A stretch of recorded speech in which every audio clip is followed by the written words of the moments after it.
Si Utol Arjan, Utol Apong. So mga kaibigan, gumagayak namin papuntang spot. Yan.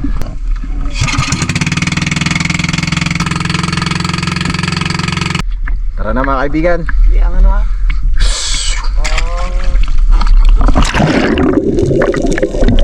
Sino ba naman yung hindi gaganahan? Dahil sa unang paglubog pa lang natin sa madilim na mundo ng karagatan ay eto nga kagad yung nagpakita sa ating kaibigan. Isang malaking buko-buko kaibigan.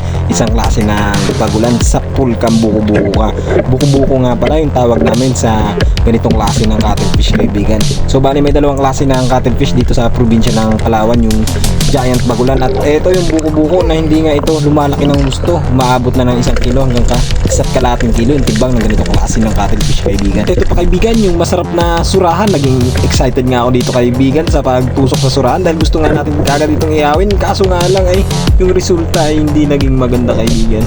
Ito sobrang panghihinayang ko sa surahan na to dahil masarap nga sana yun sa iniyaw. Mabuti na nga lang ay pinakalma tayo ng ating kaibigan dito sa ilalim ng dagat na para bang meron itong itinuturo sa atin na wag daw tayo mag-alala dahil sa unahan daw ay may magandang sorpresa nga raw siyang ituturo kaibigan. So sinundan-sundan lang natin ito yung sea turtle na to. At eto na nga kaibigan, pero yung sorpresa ang dala ng sea turtle ay hindi nga para sa atin dahil nakakita nga yung ating kabady dito ng pagkalaki-laking bagulan kaibigan. Yan, umabot ito ng 2.5 kilos yung bagulan na to. Sobrang laki kaibigan. So bali season na nga ng bagulan ngayon. At sa sobrang lakas nga ng bagulan na to ay hinatak nga pailalim itong si Buddy, pero baliwala ito sa kanya dahil bihasang-bihasa nga ito sa paghuli ng ating fish kaibigan. Ayan, isang bagulan pa lang ay siguradong bawi na kagad yung ating pagod dito sa ilalim ng dagat dahil umaabot nga ng 230 to 250 yung kilo ng ganitong klase ng cuttlefish. At sa ating next dive kaibigan ay kinailangan pa nga natin gamitan ng blinker itong pusit lumot na to dahil sobrang likot nga nito. Nung ginamitan na nga natin ng blinker ay hindi na nga ito nakagalaw dahil isa nga ito sa mga paraan namin para tumigil yung pusit. Gamitan lang natin ito ng blinker kaibigan para matigil yung kanyang pagtakbo at matusok natin na maayos.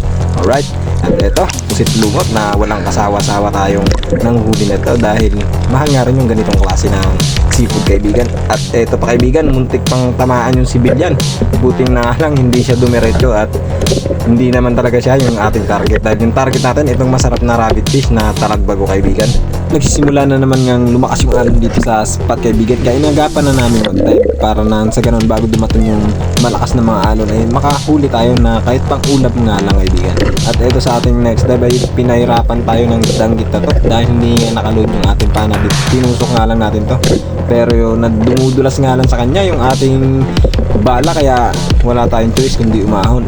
At dito kaibigan sa napakagandang bato dito sa nasa 6 meters yung lalim ng spot na to kaibigan, kinaga ko talaga tong drapan dahil napakaganda nga ng bato at butas dito, kaso nga lang dismayado na naman tayo dahil dumaplis na naman yung tama ng isdang timbungan. Sayang na sayang, lalong-lalong na ganito na halos walang nagpapakitang isda. Sobrang nakakapagod pero okay lang dahil hindi naman lahat ng gabi ay talagang sagana tayo. May time talaga na halos pati pang ulam ay wala nga tayong nahuli.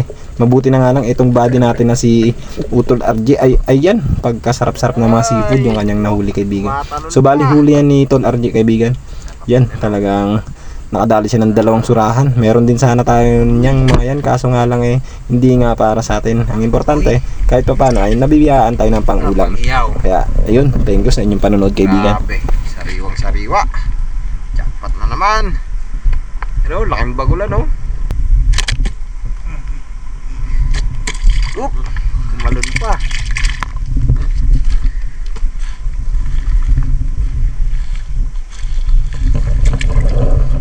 Sariwang sariwa.